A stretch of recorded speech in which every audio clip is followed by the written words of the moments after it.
Hello दोस्तों, आज हम लोग पढ़ेंगे इकोनॉमिक्स के 20 अति महत्वपूर्ण प्रश्न जो कि बार बार परीक्षा में पूछा जा रहा है और ऐसा संभावना है कि आगे भी परीक्षा में पूछे जाएंगे। तो बिना कोई समय गंवाए चलते हैं प्रश्न की तरफ। उससे पहले आप इस चैनल को सब्सक्राइब ज़रूर करें और अपने दोस्तों के साथ शेयर ज़रूर करें। चलिए पहले प्रश्न की ओर देखते हैं। पहला प्रश्न है, साख पत्र कितने प्रकार के होते हैं? क्रेडिट कार्ड जो होता है कितने प्रकार का होता है ये पूछ रहा है। इसका ऑप्शन ए है 4, option B 5, option C 8, option D 10। इसका सही आंसर हो जाएगा ऑप्शन सी 8। 8 प्रकार के साख पत्र होते हैं। प्रश्न संख्या 2 पर चलेंगे। विनिमय का सर्वोत्तम माध्यम क्या है? वास्तु लिखा हुआ वहाँ वस्तु होगा। चेक के माध्यम से, प्रतिज्ञा पत्र, मुद्रा।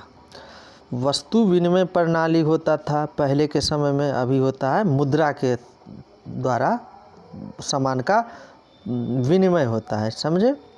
इसका सही आंसर क्या हो जाएगा? मुद्रा। सबसे अच्छा माध्यम है विनिमय का मुद्रा। लेकिन पहले के समय में वस्तु विनिमय प्रणाली चलता था जिसमें वस्तु के बदले वस्तु के लेन देन होता था। सर्वोत्तम माध्यम क्या हो जाएगा इसका? मुद्रा।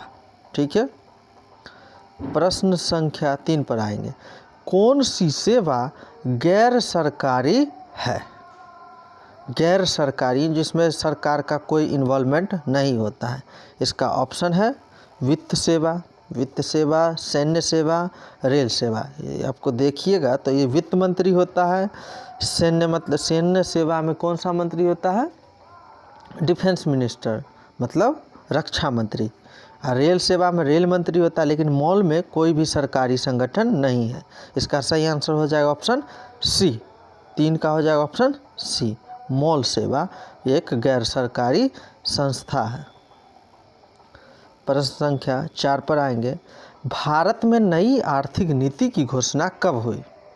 कब हुआ था? 1981 में, 1991 में, 1985 में, 2001 में। इसका सही आंसर हो जाएगा ऑप्शन बी।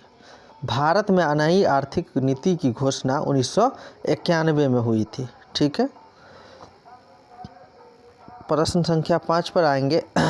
निम्न में से किस देश में पूंजीवादी अर्थव्यवस्था है? आपको मालूम होगा कि हमारे देश में, भारत में 2 प्रकार की अर्थव्यवस्थाओं का मिश्रण है, समाजवादी और पूंजीवादी, जिसमें प्राइवेट सेक्टर भी है और निजी सेक्टर, मतलब सरकारी संस्था भी, दोनों मिल के काम करती है। इसी को कहेंगे मिश्रित अर्थव्यवस्था। जहाँ पर केवल प्राइवेट सेक्टर ज़्यादा काम करता है उसको कहते हैं पूंजीवादी अर्थव्यवस्था। इसका उदाहरण, पूंजीवादी अर्थव्यवस्था का उदाहरण क्या है? Option A America, option B Pakistan, option C Bangladesh, option D Bharat. इसका क्या हो जाएगा आंसर? ऑप्शन ए पूंजीवादी अर्थव्यवस्था। ज़्यादातर तरक्की जो विकसित देश है वहाँ पर पूंजीवादी अर्थव्यवस्था ही कारगर माना जाता है। लेकिन हमारे देश में पूंजीवादी और समाजवादी दोनों का मिश्रण है। ठीक है, मिश्रित अर्थव्यवस्था इसको कहते हैं। Option A America. ऊर्जा के मुख्य स्रोत क्या है? ऊर्जा हम कौन कौन चीज़ से लेते हैं वो पूछ रहा है। पेट्रोलियम, कोयला, विद्युत, उपयुक्त सभी। क्या हम सभी चीज़ों से लेते हैं? जी बिल्कुल, सभी चीज़ों से हम लोग ऊर्जा लेते हैं। ऊर्जा का मुख्य स्रोत पेट्रोलियम भी है, कोयला भी है, विद्युत भी है और सूर्य प्रकाश, सोलर एनर्जी भी है। ऑप्शन में नहीं दिया गया है लेकिन वो भी है। ठीक है। इसका सही आंसर हो जाएगा ऑप्शन डी, उपयुक्त सभी। प्रश्न संख्या 7 में आएंगे।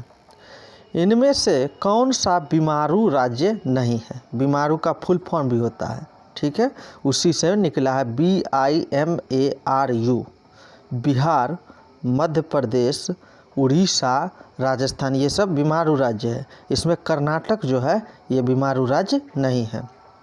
इसका सही आंसर हो जाएगा ऑप्शन सी, कर्नाटक। प्रश्न संख्या 8 पर आएंगे। किस क्षेत्र को तृतीय क्षेत्र कहता है? हमारे अर्थव्यवस्था को 3 क्षेत्रों में बांटा गया है। प्राथमिक क्षेत्र जिसको क्या कहते हैं? कृषि क्षेत्र। द्वितीय क्षेत्र जिसको उद्योग विनिर्माण क्षेत्र कहते हैं, इंफ्रास्ट्रक्चर जिसमें कंस्ट्रक्शन का काम होता है, साइट बनाना, रोड बनाना, ट्रांसपोर्ट का सिस्टम आ जाता है तृतीय क्षेत्र में, जिसमें सेवा क्षेत्र कहते हैं जिसको। तृतीय क्षेत्र किसको कहा जाएगा? सेवा क्षेत्र। उसका क्या क्या ऑप्शन हो गया? स्टडी हो गया सेवा क्षेत्र, सर्विस फ़ोन चलाना, जो नेट चलाते हैं वो भी सेवा क्षेत्र है, जिसमें बैंकिंग हो गया, LIC हो गया, ये सब सेवा क्षेत्र का हिस्सा है। इसका सही आंसर हो जाएगा ऑप्शन ए, तृतीय क्षेत्र सेवा क्षेत्र को कहते हैं। आर्थिक विकास का पहला क्षेत्र क्या है? आर्थिक विकास किस पर निर्भर करता है, मतलब उसका पहला क्षेत्र क्या है? जो पीछे सवाल बताएं 3 क्षेत्र, उसी से रिलेटेड क्वेश्चन है। ऑप्शन ए है सेवा क्षेत्र, शिक्षा क्षेत्र, विज्ञान क्षेत्र, कृषि क्षेत्र। इसमें से कौन सा होगा विकास का पहला क्षेत्र? क्या होगा? कृषि क्षेत्र, ऑप्शन डी, यही हो गया आर्थिक विकास का पहला क्षेत्र। दूसरा क्षेत्र विनिर्माण वाला हो गया, तीसरा क्षेत्र सेवा क्षेत्र। इसका सही आंसर हो जाएगा ऑप्शन डी। मानव पूंजी के प्रमुख घटक कितने हैं? 4, 6, 5, 8। इसका क्या आंसर हो जाएगा?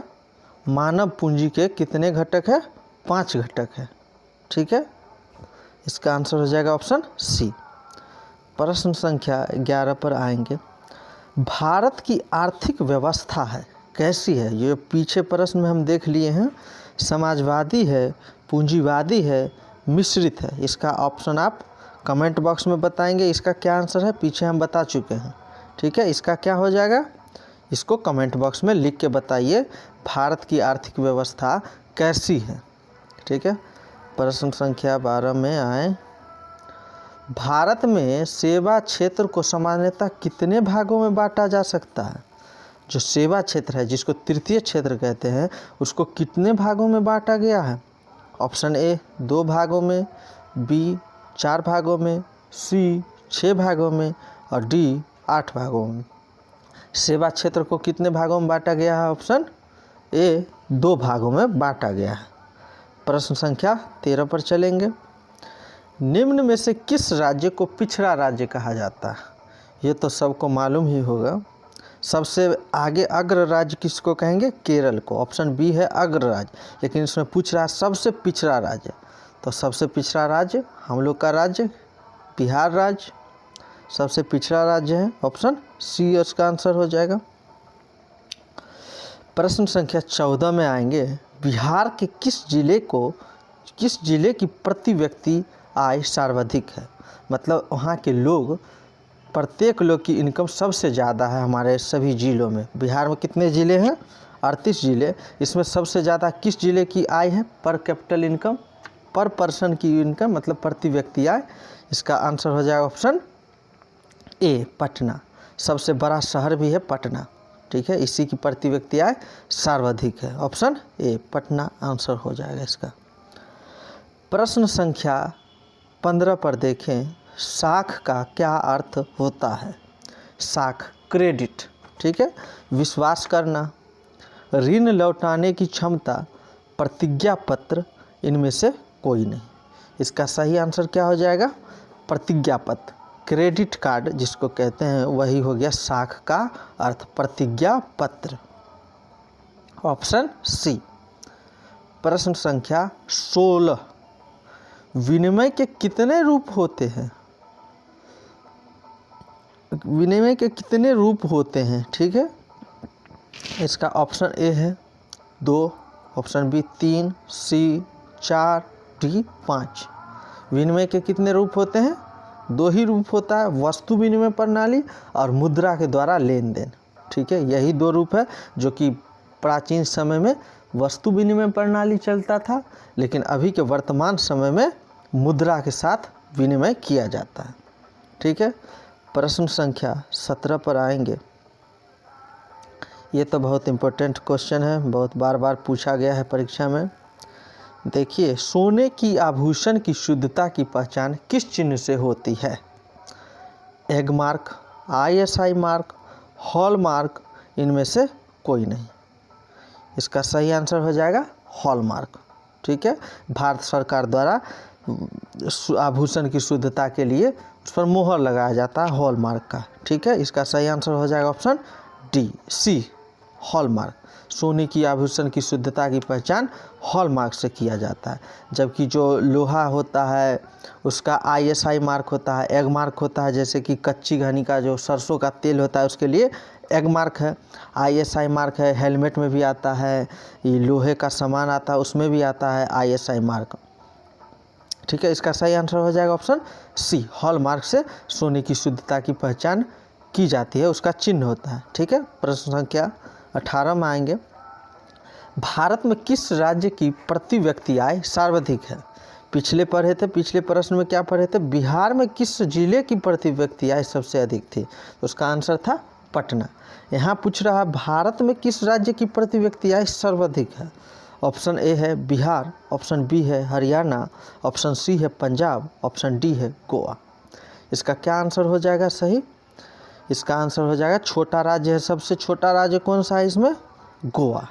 गोवा की प्रति व्यक्ति आय सबसे अधिक है। हमारे भारत के सभी राज्यों में सबसे अधिक प्रति व्यक्ति आय गोवा की है। ठीक है, गोवा की राजधानी कमेंट बॉक्स में बताइएगा। नई आर्थिक नीति में किस से सम्मिलित किया गया है? नई आर्थिक नीति को किस से सम्मिलित किया गया है? उदारीकरण, निजीकरण, वैश्वीकरण, उपयुक्त सभी। नई आर्थिक नीति में किसको सम्मिलित किया गया है? प्रश्न थोड़ा लिखने में टाइपिंग मिस्टेक है। इसका सही आंसर हो जाएगा ऑप्शन डी उपयुक्त सभी। LPG लिबरलाइजेशन, प्राइवेटाइजेशन और ग्लोबलाइजेशन, इसी का अर्थ है उदारीकरण, निजीकरण, वैश्वीकरण। ये सभी को मिला के आर्थिक नीति बनाया गया है। ठीक है, प्रश्न संख्या अंतिम में पहुंच गए हैं। आखिरी प्रश्न है, निम्न में से किस देश में मिश्रित अर्थव्यवस्था है? ये हो गया, लगता है रिपीट हो गया है। इसका ऑप्शन तो आप लोग कमेंट बॉक्स में बता ही दीजिएगा, वैसे हम बता देते हैं। किसकी अर्थव्यवस्था मिश्रित है? अमेरिका की, चीन की, भारत की, इनमें से कोई नहीं। क्या हो जाएगा आंसर? ऑप्शन सी भारत की अर्थव्यवस्था मिश्रित अर्थव्यवस्था है। ठीक है, इसी के साथ हम लोग का 20 प्रश्न कंप्लीट हुआ। मिलते हैं अगली वीडियो में, तब के लिए धन्यवाद। और अपने दोस्त को शेयर ज़रूर कीजिए और सब्सक्राइब चैनल को कर लीजिए। ठीक है, मिलते हैं नेक्स्ट वीडियो में।